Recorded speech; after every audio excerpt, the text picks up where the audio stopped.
आज हम आपको गणपति की एक ऐसे भक्त से मिलवाएंगे जिसने गणेश जी की प्रतिमाओं को सीडी में उकेरने और चिपकाने का काम किया है। हम जिसकी बात कर रहे हैं वो भोपाल के नीरवल की रहने वाली आयुषी श्रीवास्तव हैं। आयुषी श्रीवास्तव को ये प्रेरणा उस वक्त मिली जब उन्होंने गणेश जी की फोटो लगी शादी और अन्य समारोह की पत्रिकाओं को पानी में बहते देखा। उस समय फिल्मी सीडी और डीवीडी रखने का भी दौर खत्म हो रहा था। ऐसे में आयुषी ने सीडी इकट्ठा कर उस पर गणेश जी की फोटो को चिपकाना शुरू कर दिया। जब वे ये काम कर रही थी तब उन्हें कई चुनौतियों का सामना भी करना पड़ा। घर से भी किसी का सहयोग नहीं मिला, लेकिन धीरे धीरे आयुषी के इस पहल को कई संस्थाओं ने सराहा, जिसके बाद आयुषी के परिजनों को भी उसकी अहमियत पता चली। आयुषी ने 2022 की लिम्का बुक में भी अपना नाम दर्ज करा लिया है। इसके अलावा उन्हें OMG बुक और जीनियस जैसे अवार्ड भी मिले हैं। सैकड़ों की संख्या में अलग अलग संस्थाओं ने भी आयुषी को अवार्ड दिए हैं। में गणेशोत्सव धूमधाम से मनाया जा रहा है।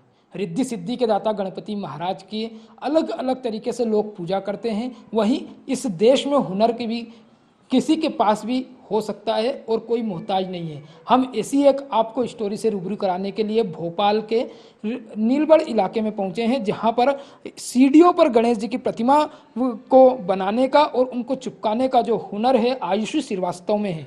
उन्होंने बताया कि करीब वे कई वर्षों से जो है गणेश जी की प्रतिमाओं को जो है चिपकाने का काम करती हैं और 5001 सीढ़ियों पर उन्होंने यह गणेश जी की प्रतिमाओं को चिपकाया है। आप इन तस्वीरों में देख सकते हैं कि किस तरह से जो गणेश जी की प्रतिमाएं सीढ़ी पर चिपकाई गई है और 2022 की लिम्का बुक में उनका रिकॉर्ड भी दर्ज किया गया है। हमारे साथ जो है आयुषी श्रीवास्तव हैं, हम उनसे बातचीत करेंगे और उनसे पूछेंगे कि आखिरकार उन्हें यह प्रेरणा कहाँ से आई और कितने वर्षों से वह जो है सीडी पर गणेश जी चिपकाने का और उनको संग्रहण करने का काम करती हैं। इसके अलावा उन्हें और भी क्या शौक है। आयुषी जी, IND में आपका स्वागत है। आप कई सालों से जो है गणेश जी की प्रतिमाओं को सीढ़ी पर चिपका रही हैं। आपको कैसे प्रेरणा मिली और आपको कैसे लगा कि मुझे ये काम करना चाहिए? अगर मैं अपने कलेक्शन की बात करूं तो आप देखेंगे कि ये जो वर्ल्ड है वो डिजिटलाइज होता जा रहा है। हर एक चीज़ डिजिटलाइज हो गई है। और हम बात करेंगे सीडी की, तो सीडी आजकल कोई उपयोग नहीं करता। वो सीडी आजकल पेन ड्राइव में और हार्ड डिस्क में कन्वर्ट हो गई है। तो सीडी लोगों को लगता था, पहले सीडी लोगों के पास बहुत हुआ करती थी, फिर लोगों को वो वेस्ट लगने लगा कि हमारे घर में ये वेस्ट है। तो ऐसे मैं देखती थी कि सीडी का क्या उपयोग है, तो ऐसा कोई उपयोग नहीं है, लोग कबाड़ में ही दिया करते थे। तो धीरे धीरे मैंने कहा क्या करा जाए। फिर अगर मैं बात करूं गणपति जी की, तो स्टार्टिंग से ही मुझे लगता है कि गणपति जी के साथ मेरा कुछ अलग कनेक्शन है। बचपन में मैं गणपति जी के चित्र स्क्रैप बुक में लगाया करती थी, तो ऐसे करके मैंने बहुत सारी स्क्रैप बुक में गणपति जी के चित्र लगा दिए। फिर धीरे धीरे देखा मैंने सीडीज का, तो सीडीज का कुछ यूज़ नहीं था, तो उनको क्या करा जाए। तो रीयूज, रिड्यूस और रिसाइकल कॉन्सेप्ट से मैंने सोचा कि दोनों को एक कर देते हैं।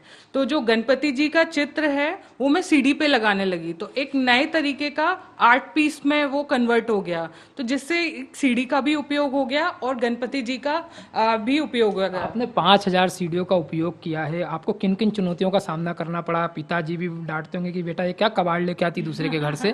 तो इस तरह से कई आपको जो समस्याएं भी करना पड़ी, और कितने वर्षों से आप ये सब कर रही हैं और आपको प्रेरणा, मुख्य प्रेरणा कहाँ से मिली कि मुझे ये मतलब ये करना चाहिए? कहीं ग्रीटिंग्स कार्ड देखे गए, किस तरह से आपको?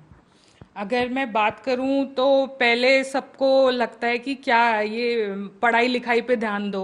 जब मैं स्कूल में थी तब से मुझे ये इंटरेस्ट जाग गया था, तो लोगों को लगता था क्या ये कबाड़ इकट्ठा करती रहती है। शादी के कार्ड एक बहुत अच्छा उसमें मटेरियल यूज होता है, और शादी के बाद वो उस पत्रिका का कुछ उपयोग नहीं होता, तो लोग है ना पानी में विसर्जित कर देते हैं या उन कार्ड्स को जला देते हैं। तो ऐसे कोई यूज नहीं था, लेकिन जो मटेरियल उसमें यूज होता है वो